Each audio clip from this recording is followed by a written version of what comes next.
Hello friends, आप सभी का स्वागत है home science classes with Mohini ma'am में। मुझे आज सच में इतनी खुशी हुई है कि मैं आपको बता नहीं सकती हूँ। कल मैंने जब आपको वीडियो अपलोड किया था तो मैं उससे पहले कई बार ये सोच रही थी कि रहने देती हूँ, क्योंकि पता है राइटिंग इतनी गंदी आ रही थी उंगली से लिखने पर कि मुझे यही लग रहा था कि रहने दो, बच्चों को इतना मतलब सब जगह पढ़ने को मिल रहा है, इस तरीके की वीडियो कौन देखेगा।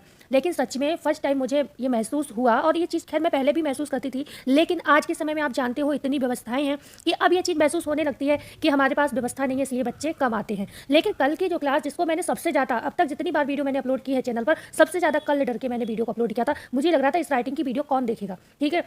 लेकिन सबने इतना मतलब किसी ने नेगेटिव कमेंट नहीं किया। इससे ज़्यादा तो नेगेटिव कमेंट मुझे उन वीडियो पर मिल जाते थे जिस पर मतलब मैं मतलब जिसको मैं कंटिन्यूसली अभी तक आपको टाइप करके पढ़ा रही थी। तो थैंक यू सभी का, सब thank you so much. Diwali की थकान में मैंने ये वीडियो बना, इस समय मैं टाइपिंग नहीं कर पा रही हूँ क्योंकि दिवाली का काम चल रहा है, इसी वजह से मैं आपको लिखकर और पढ़ा रही थी कि कैसे भी एक वीडियो मैं आपको देती रहूँ जिससे पढ़ाई हमारी डिस्टर्ब ना हो, ठीक है।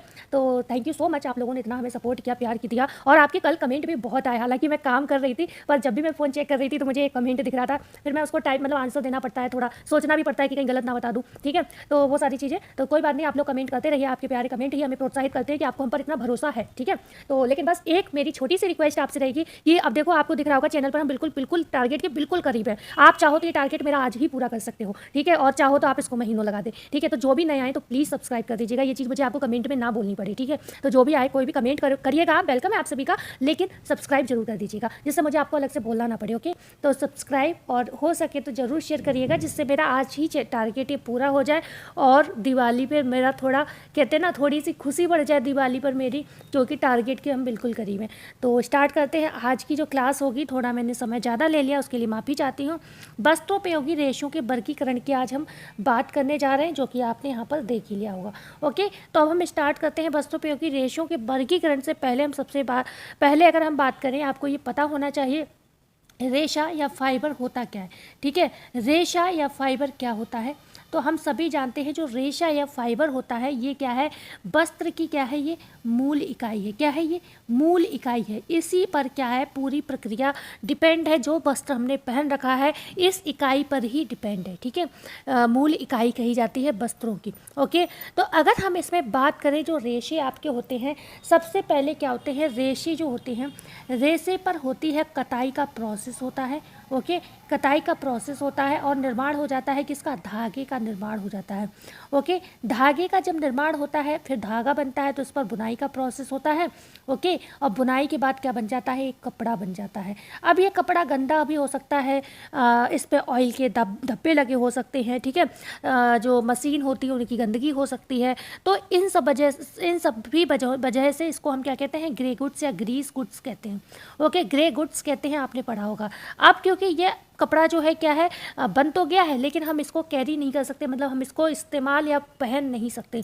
तो अब इस पर एक प्रोसेस और बाकी है, क्या, परिसज्जा होनी है इस पर, ठीक है। परिसज्जा हो गई, अब परिसज्जा भी हो गई। अब इसका वस्त्र का आप चाहे तो इसको पूरा तैयार, इसको सिलाई कर लो, या डायरेक्ट हम इसके बाद कहते हैं पहनने योग्य वस्त्र। सीधे हम यहाँ से इसको इसी तरीके से इंडिकेट करते हैं कि पहनने योग्य वस्त्र, ओके। तो ये एक प्रोसेस रहता है। तो हम इसका क्लासिफिकेशन तो पढ़ेंगे, वस्त्रोपयोगी रेशों का वर्गीकरण हम करेंगे, लेकिन हमें क्योंकि रेशे से ही स्टार्ट होगा ना क्लासिफिकेशन, तो हमें थोड़ा इसके विषय में पता तो होना चाहिए। तो आप इस सीक्वेंस को नोट कर लीजिएगा, ये सीक्वेंस आपसे एग्जाम में कई बार पूछा जाता है। तो अब हम बात करते हैं, ये तो हमने पूरा प्रोसेस बता दिया। अगर सीधे पूछा जाए तो रेशा, ओके, रेशे के बाद धागा, ओके, धागे के बाद कपड़ा, कपड़ा वस्त्र, आप जो भी बोलें, ओके। इसके बाद पहनने योग्य वस्त्र, ये इसका प्रोसेस रहता है, ओके। इतना क्लियर हुआ। अब क्योंकि हम रेशे से धागा बनाएंगे, धागे से कपड़ा बनाएंगे, और उसी इन्हीं रेशों का हम यहाँ पर क्लासिफिकेशन पढ़ेंगे, तो हमें थोड़ी सी विशेषताएं रेशों की पता होनी चाहिए, ठीक है, क्योंकि प्रश्न कहीं से भी कुछ भी बन सकता है। तो एक चीज़ हमेशा याद रखो, चाहे रेशे प्राकृतिक जगत के हों चाहे कृत्रिम जगत के हों, कभी भी समानता नहीं होती। क्योंकि सबसे बड़ी बात है कि कृत्रिम जगत से जब हम वस्त्र बनाते हैं तो हम रेशे बनाते ही नहीं, हम सीधे धागे बनाते हैं, ठीक है। लेकिन प्राकृतिक जगत में हमें सबसे पहले रेशा ही प्राप्त होता है। लेकिन अगर आपसे पूछा जाए रेशे समान होते हैं, तो आप आंसर क्या करोगे, नहीं, रेशे कभी भी समान नहीं होते। कैसे होते हैं रेशे, सारे शब्द याद रखिएगा, ऐसे प्रश्न बन सकते हैं। छोटे होते हैं, कुछ मोटे होते हैं, कुछ लंबे होते हैं। ओके, ये छोटी छोटी विशेषताएं आपके तैयारी में 4 चांद लगा देंगी, जो आपको पता होनी चाहिए। ओके, रेशे ऐंठनदार हो सकते हैं। ओके, हर रेशा एक जैसा नहीं होता है, ऐंठनदार हो सकता है, सल्की भी हो सकता है। ठीक है, रेशा सल्की भी हो सकता है, जैसे क्रेप की तरह। ठीक है, सल्की भी हो सकता है। और अगर इसके साथ ही साथ हम बात करें, लचीले भी हो सकते हैं। ये सारे शब्द आप याद रखिएगा, लचीले हो सकते हैं, मुलायम हो सकते हैं। ओके, तो ये सारे रेशों की क्वालिटीज़ हैं, आपको ये पता होनी चाहिए। इसके साथ ही साथ अगर हम बात करें, ये रंगीन भी, रंगीन मतलब रंगीन का मतलब ये होता है, कोई सफ़ेद, जैसे कॉटन है सफ़ेद होता है। ठीक है, जूट होता है सुनहरा गोल्डन रेशा होता है, हेम्प होता है काला रेशा होता है। तो ये सारे क्या है, अलग अलग कलर के हो गए, नहीं हो गए। तो इस वजह से ये रंगीन भी हो सकते हैं। ओके, रंगीन भी हो सकते हैं, और नहीं होते हैं तो हम लोग बना लेते हैं, या फिर हम इनको रंगहीन भी बोल सकते हैं। ओके, रेशे रंगीन भी होते हैं, रेशे रंगहीन भी होते हैं, ये भी ध्यान रखिएगा। अल्प पारदर्शी होते हैं रेशे। कैसे होते हैं, क्योंकि बहुत महीन होते हैं, सल्की होते हैं, तो हम इनको अल्प पारदर्शी भी कह सकते हैं। ओके, या फिर कई बार ये पारदर्शी भी हमें दिखाई देते हैं, बिल्कुल ट्रांसपेरेंट दिखाई देते हैं। जैसे कि अभी आप कॉटन का रेशा निकालो और आप देखो तो आपको सब चीज़, क्योंकि मैं रेशे की बात कर रही हूँ, मैं कॉटन की बात नहीं कर रही हूँ कि कॉटन की गड्डी ले ली और आप उसके आर पार देखोगे, नहीं दिखेगा। लेकिन हम रेशे को अगर बिछा दें लाइन से तो हमें आर पार दिखेगा। ठीक है, तो ट्रांसपेरेंट भी होते हैं और अल्प पारदर्शी भी होते हैं। और कृत्रिम जगत के तो आप जैसे चाहो वैसे बना सकते हो, पारदर्शी अल्प पारदर्शी कैसे भी बना सकते हो। ठीक है, तो ये इनकी, और ये कमज़ोर भी, दृढ़ मतलब दृढ़ मजबूत, कमज़ोर भी होते हैं, दृढ़ भी होते हैं। दृढ़ का मतलब हो गया मजबूत भी होते हैं। ठीक है, और मुलायम हमने बता दिया। इनका व्यास अगर पूछा जाए, व्यास में ये कैसे होते हैं, ये सम भी हो सकते हैं और असम भी हो सकते हैं। तो आपको मतलब क्या है, यहाँ पर सारे शब्द ये याद होने चाहिए अगर रेशे से संबंधित आपसे ये पूछे जाए। ओके, तो इतना आप नोट कर लीजिएगा कि ये सारी क्वालिटीज़ हैं रेशे के विषय में, आपको पता होनी ही चाहिए। ओके, अब हम बात कर लेते हैं थोड़ी सी रेशे की लंबाई वगैरह की। ओके, तो अगर हम बात करें छोटे जो तंतु होते हैं, भाई रेशे छोटे हों अगर, तो भी 2 तरीके के होते हैं। स्टेपल फाइबर में भी रेशे 2 तरीके के होते हैं, एक जो बहुत ही छोटे होते हैं और एक जो थोड़े बड़े होते हैं। ठीक है, तो छोटे तंतुओं की लंबाई अगर हम बात करें तो कितने होते हैं, आधा इंच से। ठीक है, आधा इंच से लेकर, छोटे तंतुओं की बात कर रहे हैं, आप लिख लीजिएगा, आधा इंच से लेकर अगर हम बात करते हैं, ये होते हैं आधा इंच।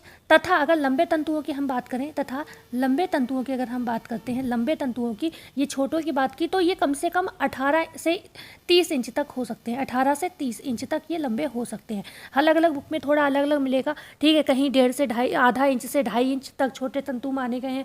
ओके, कहीं मतलब 18 इंच तक ही माने गए हैं, 7 से 18 इंच तक माने गए हैं कहीं कहीं पे। तो ये थोड़ा अलग अलग तरीके से दिया होता है, लेकिन आपको जो मेन है, हम जिस बुक से पढ़ा रहे हैं आपको वहाँ से हम बता दे रहे हैं। ठीक है, तो 18 से 30 इंच तक ये लंबे वाले जो रेशे होते हैं वो हो सकते हैं, और छोटे वाले कितने हो सकते हैं, आधा इंच तक ये लंबे हो सकते हैं। ओके, लेकिन लंबे का मतलब ये ऐसा, आप इन्हें फिलामेंट नहीं कह सकते, ये हैं आपके स्टेपल ही। ये भी स्टेपल है, बहुत छोटा होगा तो आधा इंच, और ज़्यादा लंबा होगा तो 18 से 30 इंच हो जाएगा। ठीक है, ऐसे आप समझ सकते हो। ओके, तो अभी तक हमने जो बात की रेशे के विषय में, उसके सारे गुण अवगुण के विषय में हमने मतलब नॉर्मल तौर पर हमने जाना कि रेशा होता क्या है। ठीक है, अब हम अपने मेन टॉपिक पे आ जाते हैं, जिसका आज विषय हम लेकर आए थे, रेशों का वर्गीकरण। ओके, बकाया आगे जब हम क्लासेस पढ़ेंगे तो रेशों के विषय में, उनकी क्वालिटीज़ के विषय में, या वस्त्र उपयोगी रेशों का जो हम बात करते हैं विशेषताएं वगैरह, एक अलग से भी टॉपिक दिया है बुक में, तो हम उसको अलग से कवर कर लेंगे। ओके, तो बात आज हम यहाँ पर वर्गीकरण से स्टार्ट कर देते हैं, रेशों का वर्गीकरण। तो बात करते हैं हम रेशों के वर्गीकरण की। अब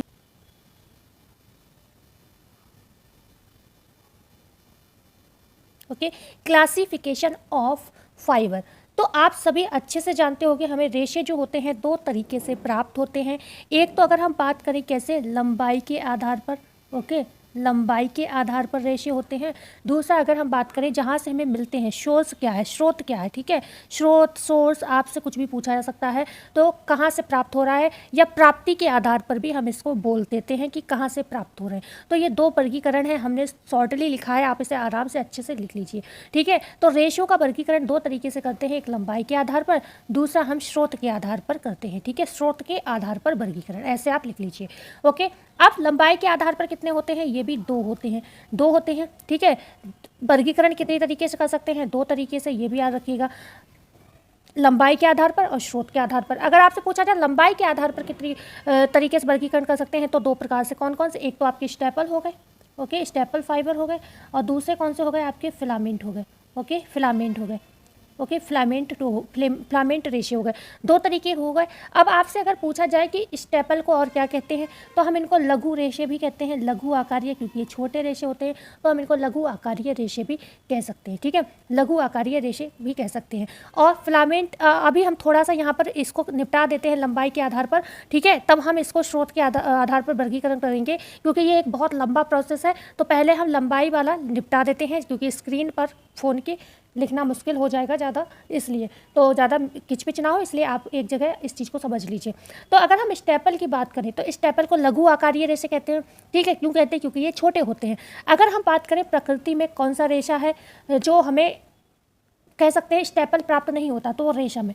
रेशम क्यों नहीं प्राप्त होता स्टेपल? क्योंकि एक लंबा रेशा है। ये कौन सा रेशा है? फिलामेंट रेशा है, ठीक है। तो एक प्रकृति में एकमात्र ऐसा रेशा है रेशम, जो कि हमें कैसा मिलता है? फिलामेंट मिलता है। बकाया इसको छोड़कर, रेशम को छोड़कर जितने रेशे आपके हो, चाहे आपके कपास हो, चाहे आपके कापोक हो, चाहे आपके पेना हो, चाहे सीसन हो, अनानास हो, अबाका हो, मनीला है, कोयर है, ये सारे ही आपको कैसे स्टेपल मिलते हैं। जितने मेरे मन में आए मैंने बता दिए, बकाया जितने बचे आप सबको डाल दीजिएगा, बस रेशम को और किसे? कृत्रिम को छोड़कर। कृत्रिम में आपकी इच्छा है, आपने लंबे बनाओ, ठीक है। मानव निर्मित जो रेशे होते हैं, कृत्रिम रेशे, उन्हें आपकी इच्छा के ऊपर डिपेंड करता है, आप उन्हें छोटे बनाओगे या बड़े बनाओगे, ठीक है, स्टेपल बनाओगे या फिलामेंट बनाओगे, ठीक है। तो रेशम और कृत्रिम को अगर हम छोड़ दें तो जितने रेशे होते हैं सभी किस में आ जाएंगे? फिलामेंट में आ जाएंगे। अब आपको नाम लिखने की आवश्यकता नहीं है, बस इन 2 को याद कर लो। रेशम और कृत्रिम को छोड़कर जितने भी रेशे हैं सब किस में आ जाएंगे? स्टेपल फाइबर में आ जाएंगे, लघु आकारीय रेशों में आ जाएंगे। अब हमें लघु आकारीय रेशों की थोड़ी विशेषताएं पता होनी चाहिए। मैं शॉर्ट में लिखूंगी, आप आराम से अच्छा सा लिखिएगा, मैं जो बोल रही हूँ वो लिख दीजिएगा। जो फिलामेंट रेशे होते हैं छोटे होते हैं। प्राकृतिक में रेशम को छोड़कर सभी रेशे कैसे हैं? तंतु स्टेपल है, सभी, ठीक है। प्राकृतिक सभी कैसे हैं? किसको छोड़कर? रेशम को छोड़कर सभी कौन से हैं? स्टेपल हैं, लिख लीजिएगा। मापन इसका किस में होता है? ठीक है, तो इनका जब मापन की बात करेंगे तो हम कहेंगे इनका मापन जो है इंच में होता है, ठीक है, इंच या फिर सेंटीमीटर में होता है, ठीक है, सेंटीमीटर में इनका मापन होता है। अभी हमने जस्ट कुछ समय पहले आपको बताया था कि जो छोटे या तंतु होते हैं, जो रेशे होते हैं, वो हमें कितने? आधा इंच, बहुत छोटे होते हैं तो आधा इंच तक, नहीं तो हमें अगर बड़े होते हैं रेशे तो कितने मिलते हैं? 18 इंच से 30 इंच तक मिल सकते हैं। लेकिन यहाँ पर आपसे अगर पूछा जाए स्टेपल रेशे में लघु आकारीय रेशे कितने बड़े हो सकते हैं, तो हम वही कहेंगे आधा इंच से लेकर, ठीक है, आधा इंच से लेकर, ठीक है, 15 से 16 आपको मिल जाए, ठीक है, 18 से 30 मिल जाए, तो ये दोनों ही सही होंगे क्योंकि एक ही बुक में 2 जगह लिखा हुआ है, ठीक है। तो 15 से 16 इंच तक के आपको मिल जाए आंसर, तो आप कर सकते हो। मैं कहा आप 18 से 30 इंच तक भी छोटे रेशे होते हैं, आप उसको भी आंसर कर सकते हो, ठीक है। अब एक चीज़ आप हमेशा याद रखिएगा, प्राकृतिक में प्राणिज जो रेशे हैं उनमें रेशम एक फिलामेंट रेशा है, ठीक है। लेकिन रेशम के बाद सबसे लंबा रेशा कौन सा होता है? लीलन होता है। सबसे लंबा रेशा अगर रेशम के बाद प्रकृति में कोई है तो वो कौन सा है? लीलन है, ठीक है, लीलन है। लेकिन लीलन कहाँ से मिलता है? वनस्पति से। वो भी वनस्पति है, ना कि आप कहोगे प्राणिज है या प्रोटीन है, ऐसा आप कुछ नहीं कहोगे, क्योंकि जो वनस्पति में होते हैं वो सेल्यूलोजिक रेशे होते हैं। तो लीलन एकमात्र ऐसा रेशा है जो लंबा है, लेकिन ये भी स्टेपल है, ठीक है। सारे रेशों में सबसे लंबा रेशा अगर रेशम को हटा दे तो लीलन ही है सबसे लंबा। रेशम को हटाने के बाद, शब्दों को ध्यान दीजिएगा, लेकिन लीलन भी आपका एक ऐसा रेशा है जो आता स्टेपल में ही है, और रेशों के मुकाबले ये छोटा लंबा होता है, ठीक है। जो कपास वगैरह ये तो बहुत ही छोटे होते हैं, तो इनके मुकाबले हम कहेंगे लीलन का रेशा थोड़ा लंबा होता है, ठीक है। तो अब हम थोड़ी सी बात कर लेते हैं, बोर्ड को हमने क्लीन कर दिया है, बहुत खिचड़ी पक रही थी। फिलामेंट की बात कर लेते हैं थोड़ी सी अच्छे से, यहाँ पर थोड़ा क्लीन कर दिया बोर्ड को। फिलामेंट रेशे कौन से होते हैं? तो हमने जो मेन बातें थी हमने सारी कर ली। अब हम फिलामेंट की थोड़ी सी बात करते हैं। फिलामेंट रेशे, जिनको हम दीर्घाकार भी कहते हैं, दीर्घ आकार के जो रेशे होते हैं उन्हें कहते हैं फिलामेंट रेशे, मतलब लंबे रेशे, ओके। मापन की अगर हम बात करें, किसमें करोगे आप मापन? तो हम मापन इनका मीटर में ही करेंगे। अच्छे से पता है, मीटर में मापेंगे भाई, लंबे रेशे हैं तो मीटर में ही मापे जाएंगे, ओके। उसके बाद अगर हम बात करें प्राकृतिक में हमें कौन सा रेशा ऐसा है जो हमें फिलामेंट प्राप्त होता है, तो एकमात्र रेशा रेशम है। कहाँ से मिलता है? प्रकृति से मिलता है। प्रकृति में कहाँ से मिलता है? प्राणिज स्रोत से मिलता है। किस तरीके का रेशा अगर पूछा जाए तो आप कहोगे प्रोटीन ये रेशा है, ठीक है, प्रोटीन से बना रेशा है, ठीक है। तो इतना क्लियर हुआ, ओके। प्राकृतिक में एकमात्र रेशा है, कौन सा? रेशम है। और जितने भी कृत्रिम रेशे हैं, कृत्रिम रेशे क्योंकि सब आपकी इच्छा के अकॉर्डिंग होते हैं, तो भाई छोटे रेशे की ज़रूरत होगी तभी बनाए जाएंगे, नहीं तो कपड़ा तो हम पूरा एक मतलब लंबा थान बनाते हैं, तो सीधे हम कृत्रिम रेशे क्या करते हैं, ज़्यादातर फिलामेंट ही बनाते हैं। तो कृत्रिम के जितने भी रेशे होंगे सभी फिलामेंट होंगे, ध्यान रखिएगा, हमेशा ध्यान रखिएगा। फिलामेंट हमेशा मजबूत होता है, तो अधिक मजबूत होते हैं ये किससे, स्टेपल से अधिक मजबूत होते हैं। ये धा है, ठीक है, अधिक मजबूत होते हैं किससे, स्टेपल से। ओके, स्टेपल से ये अधिक मजबूत होते हैं, ये ध्यान रखिएगा। अच्छा, एक चीज़ और भी प्रश्न बन सकता है, अगर आपसे पूछा जाए जो फिलामेंट रेशे होते हैं ये किस तरीके के होते हैं, तो ये रेशे जो होते हैं एक रेशिए भी होते हैं और बहुरेशिए भी होते हैं, ठीक है। एक तो होते हैं आपके मोनोफिलामेंट। मोनोफिलामेंट जब कोई भी चीज़ होता है, कहते हैं एक ही अणु से मिलकर बना हो, तो हम उसको मोनो कहते हैं। और जब बहुत सारे अणु होते हैं तो हम उसको डाई, पॉली या क्या कह सकते हैं, मल्टी कह सकते हैं, ठीक है। मतलब समझा रही हूँ मैं आपको, समझ लीजिए यहाँ से। तो जब एक ही रेशे से कोई धागा बना, मान लीजिए रेशम तो वैसे ही धागा होता है, रेशा प्राप्ति नहीं होता,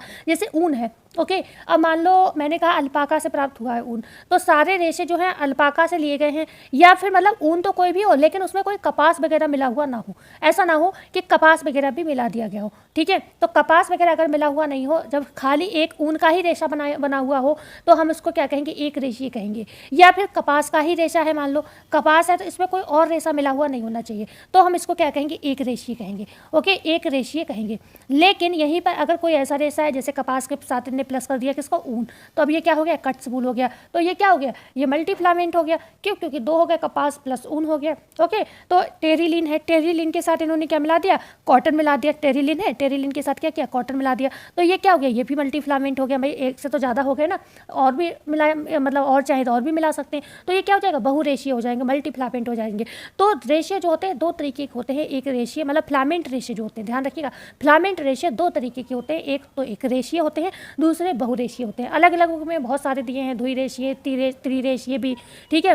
तो वो अलग विषय है, लेकिन नॉर्मल बुक में आपको एक रेशिए और बहुरेशिए मिलते हैं, ठीक है। बहुरेशिए मतलब आप चाहे 2 मिला लो, चाहे 3 मिला लो, चाहे 4 मिला लो, वो आपके ऊपर डिपेंड करता है, ठीक है। अच्छा, फिलामेंट टो क्या होता है, जब आप जानते हो जब हम कृत्रिम रूप से रेशे बनाते हैं, कृत्रिम रूप से जब हम धागे बनाते हैं, तो क्या होता है, आप जानते हो रेशे तो प्राप्त नहीं होते, सीधे सीधे धागे बना लिए जाते हैं, स्पिनरेट के माध्यम से सीधे सीधे लंबे लंबे धागे बना लिए जाते हैं। जब लंबे धागे बना लिए जाते हैं, तो आपकी मर्जी है उन्हें बटके, अगर आप चाहो रस्सी बनाना चाहो, बटके मान लो एक धागा है, एक उन्हें काफ़ी कई सारे धागे मिलाए आपने, मतलब कह सकते हैं जैसे बहुरेशिए बहुत सारे धागे उनमें मिलाए और आपने उसे रस्सी की तरह बट लिया, तो उसको हम क्या कहेंगे, फिलामेंट टो कहेंगे, ठीक है। वैसे ये आप सिंगल धागा भी प्रयोग कर सकते हो, लेकिन बाई चांस आपको कोई ज़रूरत है तो आपने रस्सी की तरह बहुत सारे धागे बट लिए, तो उसको हम फिलामेंट टो या दीर्घाकार टो कहते हैं, ठीक है। तो ये पूछा गया है प्रश्न, फिलामेंट टो क्या होता है, तो बहुत सारे रेशों की जो रस्सी होती है, ठीक है, हम उसको फिलामेंट टो कहते हैं। ओके, क्लियर हुआ। एक रेशिए आपको पता चल गया, जिसमें क्या होता है, एक ही प्रकार के रेशों से मिलकर जो धागा तैयार होता है उसको हम एक रेशिए तंतु कहते हैं। ओके, तो अब हम बढ़ते हैं आगे, इसमें ज़्यादा कुछ पढ़ने के लिए है नहीं। आगे अब हम बात करते हैं, हमारा फिलामेंट भी निपट गया, हमारा स्टेपल भी निपट गया। अब हम आ जाते हैं अपने किसके, स्रोत या प्राप्ति के आधार पर रेशों के वर्गीकरण। सच बता रही हूँ, आज मेरे पास अगर व्यवस्था होती सच में अच्छे से, तो ये टॉपिक में बहुत अच्छे से आपको डायग्राम की तरफ पढ़ाती, लेकिन समस्या वही है कि अभी थोड़ी व्यवस्था हम नहीं कर पा रहे हैं। उसके लिए हम बार बार आपसे माफ़ी भी मांगते हैं, क्या कर सकते हैं, ठीक है। थोड़ा पेशेंस आप रखिए, और आज आपने अगर हमारा टारगेट पूरा करा दिया तो हम बहुत जल्दी कोशिश करेंगे, हमें भी थोड़ा ये हो जाएगा कि हाँ चलो कुछ तो फ़ायदा है यूट्यूब पर, तो हम थोड़ा मतलब कोशिश करेंगे, आपकी व्यवस्था जल्दी करेंगे और अच्छे से पढ़ाएंगे। आपके इस पेपर से पहले ही व्यवस्था हो जाएगी और आपको हम पढ़ा भी देंगे, मुझे उम्मीद है पूरा थ्योरी कंप्लीट करा देंगे। बस प्यार और सपोर्ट आप ऐसे ही बनाए रहिएगा जैसे आपने कल की वीडियो में दिया, ठीक है। अब हम आ जाते हैं अपने स्रोत या प्राप्ति के आधार पर, स्रोत या प्राप्ति के आधार पर, प्राप्ति, स्रोत,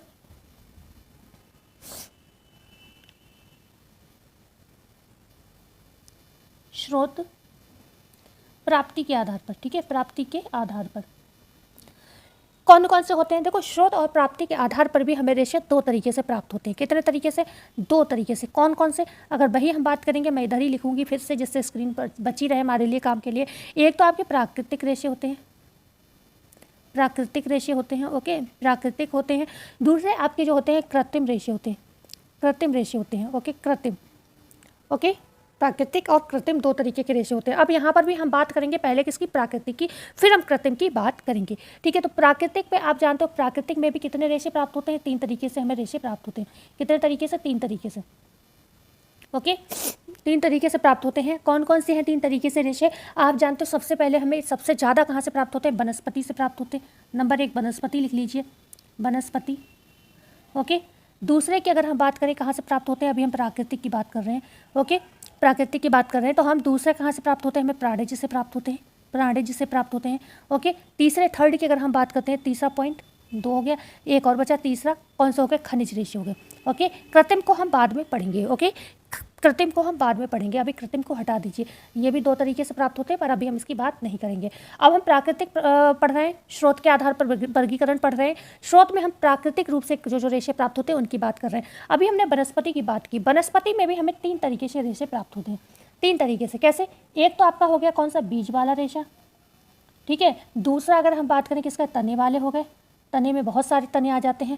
और हम लास्ट बात करें पत्ती हो गए, पत्ती वाले रेशे, ठीक है। तो आप अगर बीज वाली की बात करें तो एक तो कपास हो गया, जिसे हम स्वर्ण नहीं, वाइट गोल्ड कहते हैं। कपास हो गया, वाइट गोल्ड कहते हैं, इसको हम यूनिवर्सल फाइबर कहते हैं, ह्यूमन फ्रेंडली फाइबर कहते हैं। और कह सकते हैं इसको जो ये ऐसा रेशा है जो उसे मानव मित्र रेशा भी कहा जाता है, क्योंकि हमारी बॉडी के अकॉर्डिंग ये होता है, ठीक है। हर कोई इसको कैरी कर सकता है, मतलब पहन सकता है। दूसरा कौन सा होता है, कपास रेशा। कपास के बाद कापोक, दोनों कहाँ से हैं, काका हैं, ठीक है, कापोक।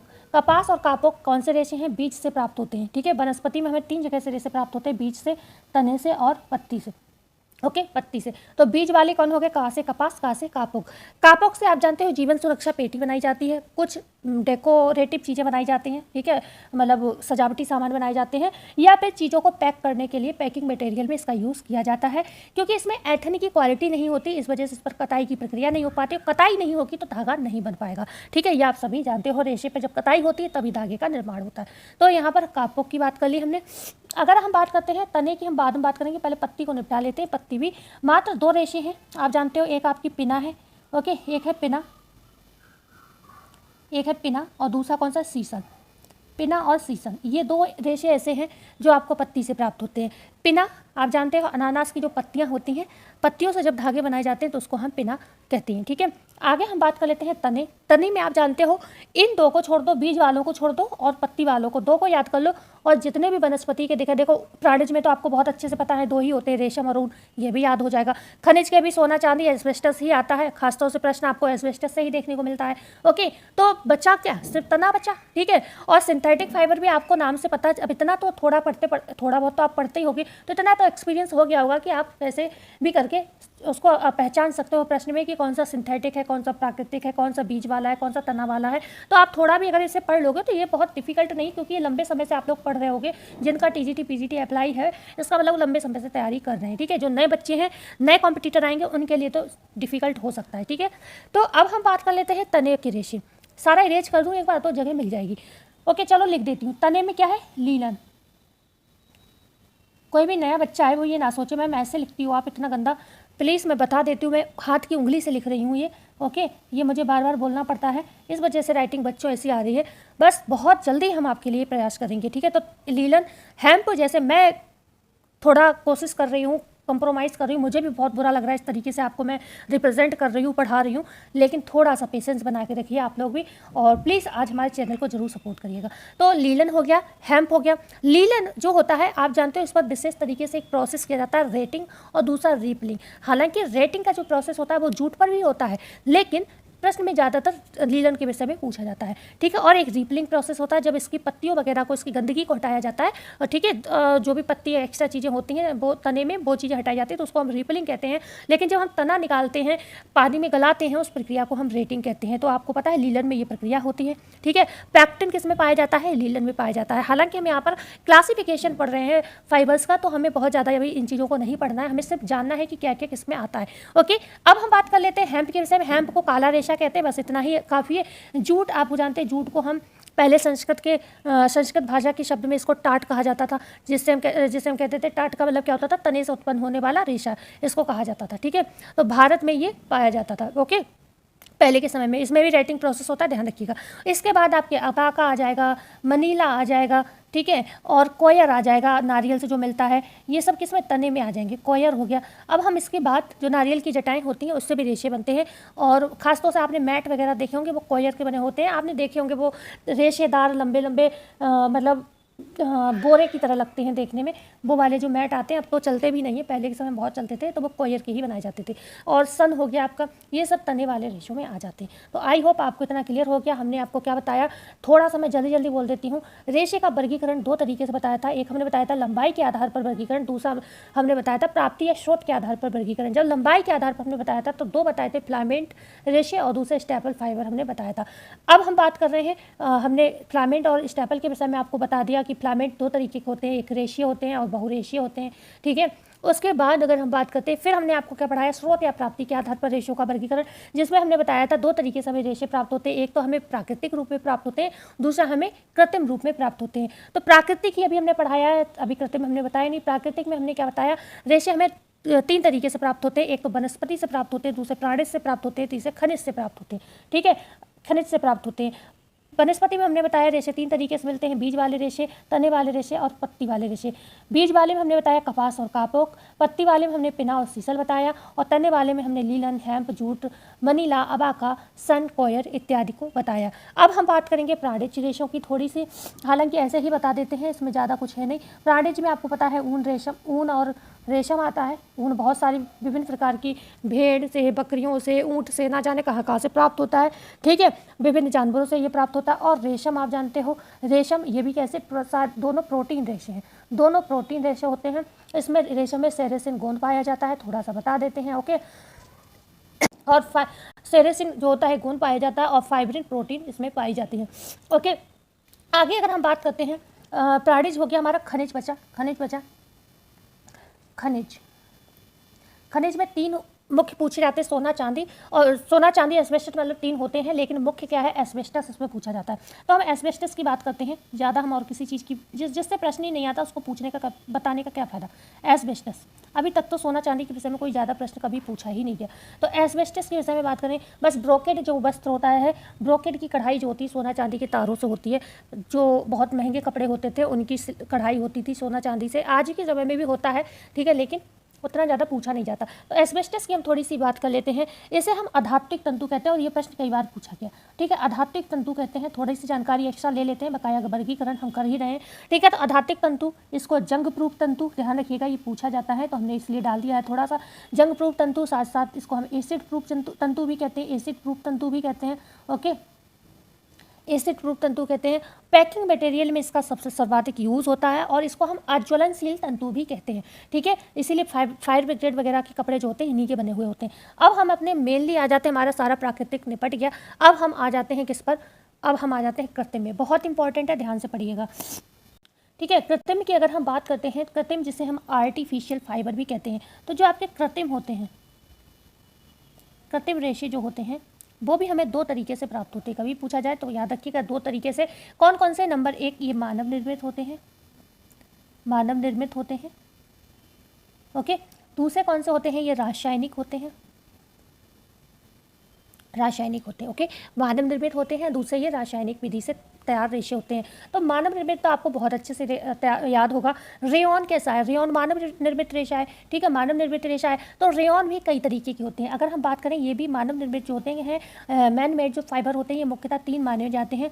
मुख्यतः की अगर बात करें तो नंबर एक कौन सा होता है, नाइट्रोसेल्यूलोज, नाइट्रोसेल्यूलोज। और ये भी अलग अलग बुक्स में है, कहीं कहीं ऐसा है कि सभी को एक में ही रासायनिक और मानव निर्मित को मिक्स कर दिया गया है, कहीं कहीं बुक्स में ये अलग अलग बताए गए हैं। नाइट्रोसेल्यूलोज, अभी हम मानव निर्मित की ही बात कर लेते हैं। दूसरा कौन सा है, बिस्कोस, दूसरा बिस्कोस है। और तीसरा आपका कुप्रामोनियम है, कुप्रामोनियम। ठीक है, कुप्रामोनियम, ओके। ठीक है, तो जो नाइट्रोसेल्यूलोज होते हैं, आप जानते हो इसकी खोज किसने की थी, जॉर्ज एडमर्स ने की थी, ओके, एडमर्स ने की थी। इस समय दिवाली की सफाई चल रही है, तो पड़ोस में सब जगह शोर आ रहा है खूब। ठीक है, लोगों के सामान इधर उधर किए जा रहे हैं। तो 1884 में, ओके, 1884, एक्चुअली मैं माइक भी नहीं लगाती हूँ ना, इस वजह से शोर सब आता है। तो जॉर्ज एडमर्स ने 1884 में नाइट्रोसेल्यूलोज रेयॉन की खोज की थी। ठीक है, इसमें क्या होता था, जो कपास होते थे, कपास पर किसकी अगर पूछा जाए क्रिया कराई जाती थी, किससे वस्त्र बनता था, तो कपास पर नाइट्रिक अम्ल, नाइट्रिक, देखो नाइट्रोसेलुलोज से आप इसको पकड़ सकते हो, ये ट्रिक भी बना सकते हो। आपको मैं थोड़ा सा ट्रिक बता दूंगी आपको। यहाँ पर ये प्रश्न अक्सर लोगों के गलत हो जाते हैं कि मतलब होता है ना, नहीं भूल जाते हैं कि बिस्कोस किसका है, कुप्रामोनियम किसका है, नाइट्रोसेलुलोज किसका है। तो मैं आपको यहीं पर बता दूंगी, अभी आप देखना आपके आंसर सारे क्लियर हो जाएंगे। तो कपास में नाइट्रोसेलुलोज से क्या है, नाइट्रिक अम्ल, ठीक है, नाइट्रिक अम्ल, और कपास मतलब सेलुलोज, तो इससे मिलकर बना होता है, तो इसको हम नाइट्रोसेलुलोज कहते हैं। जॉर्ज एडमस ने इसको खोजा, बस इनको आपको याद करना है, बकाया आपको याद नहीं करना पड़ेगा। कैसे, बिस्कोस से याद कर लो, बेबर क्रॉस मीडल, बिस्कोस बेबर क्रॉस मीडल, बेबर क्रॉस याद कर लोगे, मीडल खुद याद हो जाएगा। तो बेबर क्रॉस मीडल ने कब खोजा इसको, अगर बात की जाए मीडल ने कब खोजा इसको, तो इसको खोजा 1892 में। ओके, तो याद हो गया बिस्कोस बेबर क्रॉस मीडल, 1892 याद कर लीजिएगा। ओके, अब बात करते हैं कुप्रामोनियम। अच्छा, बिस्कोस कुछ याद आ रहा है, बिस्कोस मतलब कुछ याद करने का मतलब अगर आपने ध्यान से पढ़ा होगा तब याद आ जाएगा, नहीं तो नहीं आएगा। इसको मैं क्या बताना चाह रही हूँ, बिस्कोस का मतलब क्या है, कास्टिक सोडा, कॉस्टिक सोडा। तो आपको ये शब्द पकड़ने हैं कि किसमें क्या चीज़ यूज़ हो रही है। तो बिस्कोस में क्या, कास्टिक सोडा। नाइट्रोसेलुलोज में क्या है, नाइट्रिक अम्ल, ठीक है। सेलुलोज मतलब कपास। ओके, तो ये शब्द आप पकड़ोगे। कुप्रामोनियम का मतलब क्या हुआ, मोनियम, इसमें क्या होता है, अमोनिया का प्रयोग होता है, ठीक है। तो इस तरीके से चीज़ों को पकड़ना सीखें, तभी पेपर जो है क्लियर हो सकता है। मेरे हिसाब से मैं जो मतलब लोगों की सुनती हूँ, कैसे कैसे लोगों ने एग्ज़ाम क्लियर किया, मैं वो बताती हूँ। बकाया मैं भगवान नहीं हूँ, बस मुझे थोड़ा चीज़ों का मतलब एक्सपीरियंस ले रही हूँ मैं लोगों से, जो हैं बहुत अच्छे काबिल लोग, उनसे, ठीक है। आगे हम बात करते हैं कुप्रामोनियम। तो LH देसा पीसज। अब आपको ये कैसे याद होगा, देखो ना तो बिस्कोस में पाया है कहीं, ना ही नाइट्रोसेलुलोज में पाया है, यहाँ पर पाया कुप्रा और LH देसा पीसज और पा। तो आप इससे पापा को ऐड कर लेना, कहीं पर भी पा नहीं आया, लेकिन कहाँ पर आया है आपका कुप्रा और किस में आया, इनके नाम में आया, LH देसा पीसज, जगह नहीं है कहाँ पर लिखूँ, पीसज। ओके, पीसज। तो आपको अब ये याद हो जाएगा, नहीं हो जाएगा, ये बताइए, ठीक है। तो ये आपके मानव निर्मित रेशे थे। ओके, मानव निर्मित रेशे थे। अब हम क्या रासायनिक की बात कर लें, थोड़ी सी रासायनिक की बात कर लेते हैं, क्लास लंबी हो रही है और हम वीडियो का एंड करते हैं, ठीक है। ओके, रासायनिक की बात कर लेते हैं। रासायनिक विधि से अगर हम बात करें, तो हम रासायनिक विधि से जो रेशे बनाए जाते हैं, सबसे पहले उनके थोड़े नाम याद होने चाहिए। रासायनिक विधि आप लिख लीजिए, इसमें कुछ वो नहीं है। रासायनिक रेशे जो होते हैं उनकी बात करते हैं। इनको हम कहते हैं क्या, इसको हम आर्टिफिशियल भी कहते हैं, artificial. Okay, artificial chemical fibre भी कहते हैं, इनको हम सिंथेटिक फाइबर भी कहते हैं, सिंथेटिक। ओके, सिंथेटिक के साथ साथ थर्मोप्लास्टिक भी कहते हैं, ये सारे नाम इन्हीं के हैं, थर्मोप्लास्टिक भी कहते हैं। ओके, थर्मोप्लास्टिक मतलब जो ये सिंथेटिक होते हैं, लोग इसका मतलब क्या है, ये गर्म करने पर पिघलने वाले रेशे होते हैं, ठीक है। गर्म करने पर ये कैसे होते हैं, पिघलने वाले रेशे होते हैं। जैसे रासायनिक विधि से बने हुए कुछ रेशों की थोड़ी सी बात कर लेते हैं, बहुत ज़्यादा हम लंबा क्लास नहीं खींचेंगे। सबसे बड़ी चीज़ तो इसमें कभी भी पूछा जाए तो सेल्यूलोज का प्रयोग नहीं होता, ठीक है। अगर पूछा जाए तो सेल्यूलोज का इसमें कभी प्रयोग नहीं होता, लेकिन कुछ रेशियो में प्रोटीन का प्रयोग होता है। तो ये चीज़ आप ध्यान रखिएगा, ये ऐसे प्रश्न बन जाते हैं, ओके, जो आप समझ ही नहीं पाओगे। अब मैं आंसर यस करूँ या नो करूँ, ठीक है। तो मतलब प्रोटीन इसमें पाया जाता है। कुछ रेशों में कुछ रेशे होते हैं जो प्रोटीन जैसे कि दूध से, मक्के से बनाए जाते हैं, लेकिन हर कहीं प्रोटीन हर रेशे में, किसी भी रेशे में सेल्यूलोज नहीं होता, ठीक है। ये पूरे केमिकल के बने हुए होते हैं। ओके, तो सबसे पहला रासायनिक रेशा है कौन सा, nylon. Okay, nylon. Okay, nylon जो होता है आपका रासायनिक रेशे में सबसे पहले गिना जाता है। वैसे तो पॉलिएस्टर भी इसी में आएगा, अरामाइड भी इसी में आएगा, एक्रिलिक, पर नायलॉन क्या होता है, सबसे पहले ये कैरोथस ने खोजा था, तो इसको सबसे पहले जो है माना जाता है रासायनिक रेशा, ठीक है। सबसे पहला इसको हम जादुई रेशा भी कहते हैं, ठीक है, जादुई रेशा भी कहते हैं। धो और पहनो मतलब इजी टू वेयर कहते हैं हम इसको, क्योंकि आराम से इसको धो सकते हो, आराम से इसको पहन सकते हो, ठीक है। एक इसका अगर पूछा जाए जो नायलॉन रेशा है किस रिंग से जुड़ा होता है, तो एरोमेटिक रिंग से जुड़ा होता है, एरोमेटिक। तो यहाँ पर मेरा काम है सिर्फ इतना बताना अभी कि रासायनिक विधि से कौन कौन से रेशे बनाए जाते हैं। तो नायलॉन बनाया जाता है। दूसरा अगर हम बात करें तो अरामिड भी इसी में आता है। अरामिड की अगर हम बात करें तो काफ़ी मजबूत होता है और ये ज्वाला प्रतिरोधक माना जाता है। ज्वाला जैसे कि आपका एस्बेस्टस होता है ऐसे ही ज्वाला प्रतिरोधक होता है, मतलब इससे भी ये भी जलते नहीं है जल्दी। ओके, पॉलिएस्टर बहुत महत्वपूर्ण रेशा होता है, सिंथेटिक फाइबर बहुत ज़्यादा इंपॉर्टेंट रेशा होता है ये पॉलिएस्टर, ठीक है, हाइड्रोफोबिक। ओके, तो इसको हम हाइड्रोफोबिक कहते हैं, हाइड्रोफोबिक।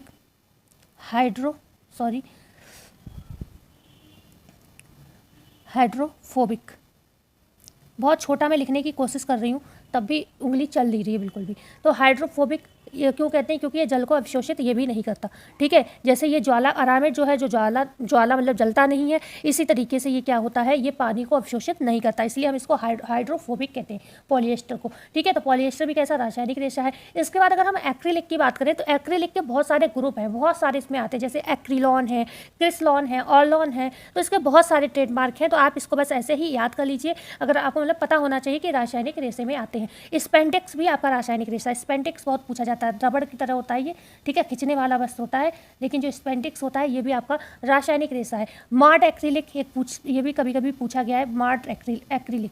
ओके, एक्रिलिक मैं कहीं पर भी लिख दे रही हूँ, मार्ट एक्रिलिक, ये भी रासायनिक रेशा है, ये ध्यान रखिएगा, ठीक है, ये भी रासायनिक रेशा है। ओके, तो आई होप आज की क्लास आपको अच्छी लगी होगी, और अगर अच्छी लगी हो तो वीडियो को लाइक कर दीजिएगा और चैनल को शेयर एंड सब्सक्राइब जरूर करिएगा। मिलते हैं कल नई वीडियो के साथ, जब तक के लिए धन्यवाद।